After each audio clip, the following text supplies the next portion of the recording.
Hey guys, Ryan Canada here with the Start Guys, and we have another story coming your way now. So to clue you in on the project, if you've been a little lost, it is to find 90 stories in 90 days of people who have started their big, or people who have identified their big but haven't started it yet. We want to ask those people how to start, or what would it take for them to start. But we're identifying that big is the thing that's in your heart, it's in your gut, it's in your spirit, and it's pulling you to something. It's pulling you and calling you to more.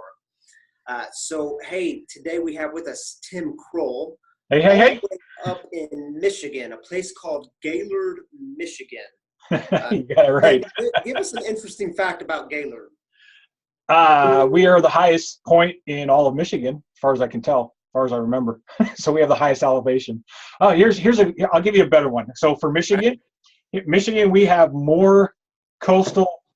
We have 3,288 miles of coast in Michigan, more than any other state in the entire lower United States. Only Alaska has more coastal than what we do.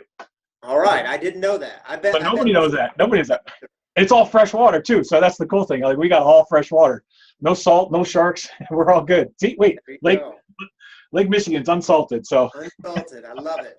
So that explains why we are Zooming today. We're on a Zoom call together. A lot of these interviews we're trying to do face-to-face whenever we can. But, hey, when a cool story comes up and they live all the way up in Michigan and I'm in Denver, we have to make this thing happen on Zoom. So, Tim, thanks for being with us today. Oh, absolutely. I'm just going to throw it to you because I think people need to hear your story.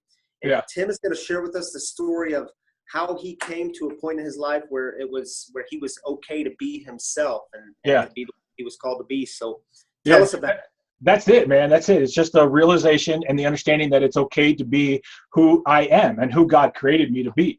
So many times we get caught up in our lives trying to be something else or try to be all these outside pressures are forcing us into boxes of who other people think we should be. And we don't realize that, hey, it's okay to be who I am.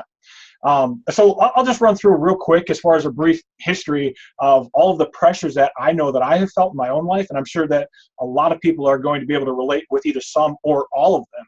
And it starts back, frankly, when we're in school, in elementary and high school. You've got all of these outside pressures saying this is what you have to do. And this is how you have to act. And you have to make good grades. And you have to sit still. And you have to, and you have to, and you have to. And the list just gets longer and longer and longer. So quite frankly, I've never been a good student. I struggled to make the C's. And, everybody always said, because I was the oldest and I had my sister, and she always made straight A's. And why can't you be more like her? Why can't you do that? An interesting point on that is we actually started taking the comprehensive tests and things like that. And I would score higher on the parts of the common sense type stuff, where she would score higher on the academic stuff. And so I just never related to that, but yet all that pressure was forcing there saying, okay, you need to make A's and you need B's and all of these things. And I just couldn't do it. I frankly couldn't do it. So I struggled. I never really fit in with a lot of the cool gang. I was athletic, but I wasn't like the big superstar thing. So there was a lot of pressure trying to force me into that, and it was just tough. And that ended up going into college. It was kind of the same thing. I grew up as a Baptist, and so the pressure there was you had to go to a Christian college. I was supposed to be a preacher. I had to take the youth, all these different things. And so the force there was being able to go into that. And it's ironic because I graduated with a Bible degree, with a youth ministry degree, but I frankly have never used it, except for the fact that I have a really, really strong love for people. And that's part of the understanding it's okay to be me. So there was a lot of pressure to go to college for a certain thing. Getting out of college, I was always kind of the rebel, and I always found that I did not like working for people. Not because I was I don't really know why, to be honest. But it was okay. Didn't like the box. Well, I don't mind the boss, though, and that's the thing. Like, I didn't mind having a boss. I didn't mind that part. But the challenge that I always ran into is that I would look at a job and I would say, well, it can be done better this way, or it can be more effective or more efficient this way. And so, like, the bosses and I would just butt heads, because I would say, like, well, why don't we just do it this way? Or why don't we do it that? No, we've always done it this way. And so the pressure to conform inside of whether it was a job working as a construction guy or in the corporate world, the pressure to conform and do things their way was always there. And I just, frankly, so looking at that whole picture, and you're talking about school, high school, college, and even when I first stepped into the world of working, there was always that pressure that was being built from the outside. And so here's the other thing too, and you have to understand this, is that pressure takes many different forms. It's not just the fact of the society, which there is pressure there from society. There's pressure there from your friends. There's pressure there from your family, your parents. All of these different things are there pushing you and saying, this is why you have to go. So like, for example, in the school, the whole grade thing, that's the pressure from society saying, your teachers are telling you, hey, get better grades or study harder or do this. The whole thing about becoming a pastor, that came from my parents. The whole thing about getting a job, that was kind of from my parents, because that was a generation that they grew up in. It's like, okay, dad goes out, he works all the time. Mom gets a second job.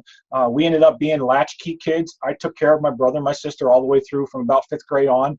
And so that created a lot of different kinds of pressures of all of these things that were in my head, trying to say, you have to be this, instead of finding out that God created me in this unique, special way. And I've got a set of individual talents that once I discover that and find that purpose, it's like, oh my goodness, that's the big, I think for everybody, that's the big thing. If you can find that and say, hey, it's okay to be me, and this is how God created me, that's the big that everybody can just latch onto. Go ahead, man. Go ahead. So, no, this is great. So, Tim, tell us a little bit then, was there a moment when you realized, okay, yes, it's okay for me? Because I think lots of people can identify with exactly what you're talking about. They were told they had to be this. We grew up and we were told we had to fit in this box. And our culture does a great job at telling us all the boxes we have to fit into. And what happens with so many people so often is, well, they don't fit in that box, and so they're left being told they're not good enough, and who you are isn't good enough. So I guess my question is, was there a moment when that just switched for you, and what was that moment like, and when did you come to see that, wow, I care about this thing, I care about being who I am? Right.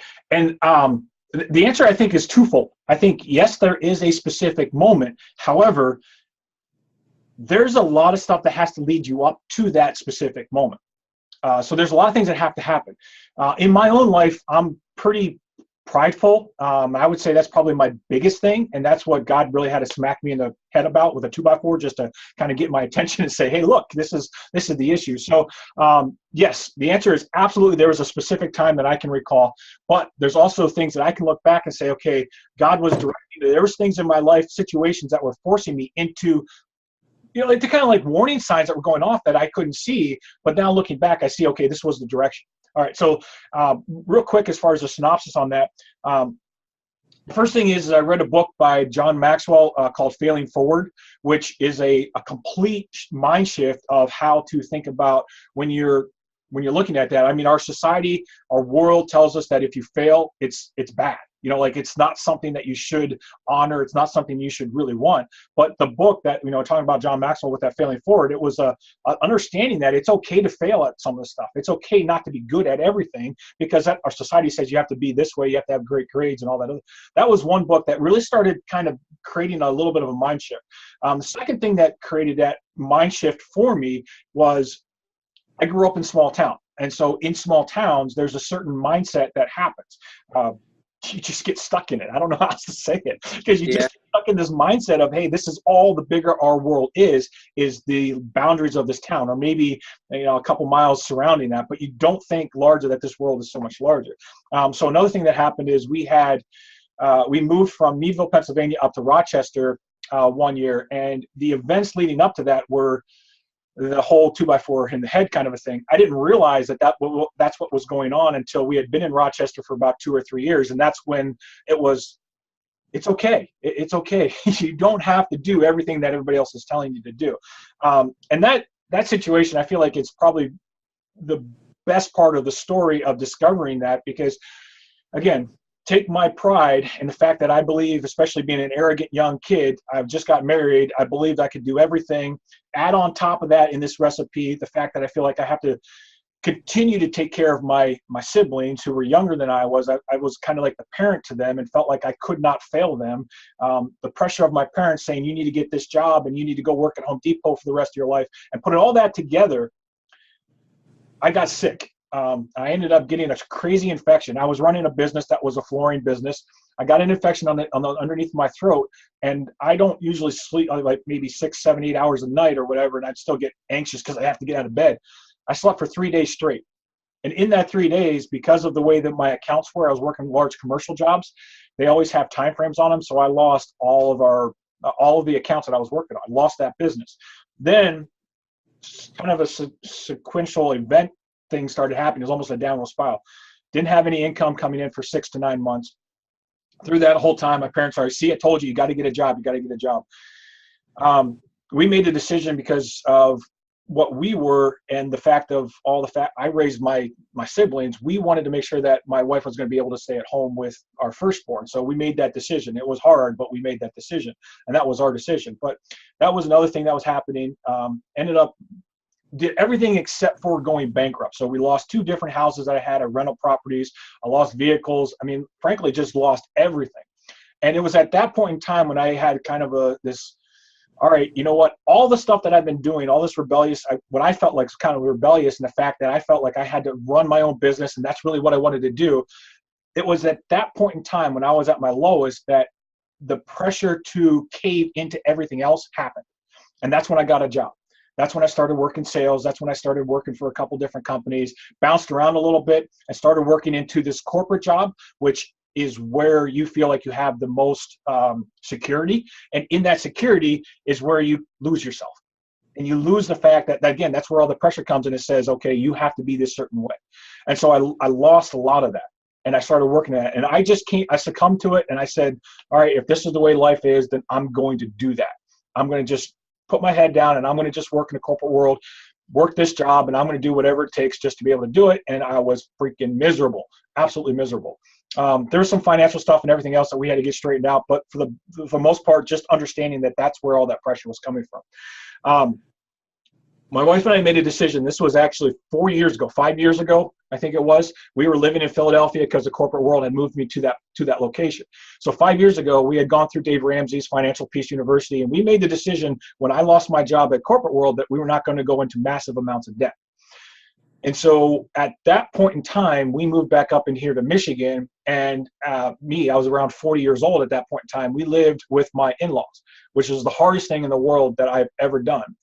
And then I got another job, quote unquote job. And it was just, again, I had lots of fun building those jobs, and I don't want to take away anything from that. I learned a ton of lessons, but it was when they let me go, and then there were some things that happened, and all of a sudden this quote unquote working a job is just not secure. And so I realized whether I am being an entrepreneur like I really want to be, and even though I failed, and there was still that freedom there. There was still that fact that this is the identity. This is who I am. And it was okay to be me.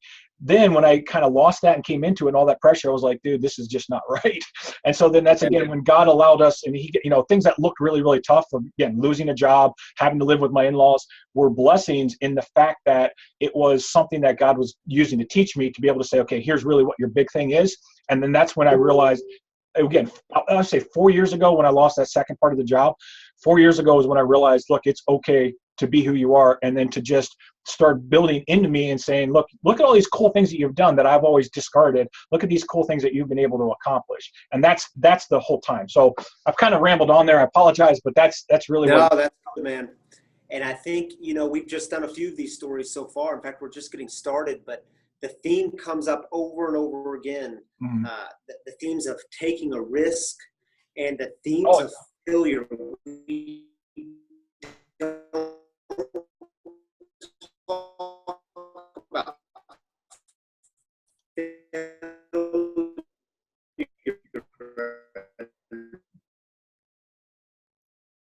I think we lost just a little bit of a connection there, so hopefully the recording will come through. Are you still with me? Yeah, we lost just a little bit of a connection there. I don't know what happened, but yeah, sorry about that. Yeah, so this is the fun of beta, eh? Yeah, there you go. Hey, we're trial and error here. Right, so right. I was talking about the importance of failure, and you hit on the importance of failure, of becoming who you are through that failure. And in our culture, we simply don't talk about that enough. We're great at talking about our successes, but when it comes to the failures, we want to hide those, and those are what make us. Yeah, yeah, and that's the thing, and I feel like too. I say this thing. It's funny because people ask you how you doing, and that's the most common question. They don't really absolutely want to know how you're doing, but that's the question that comes on.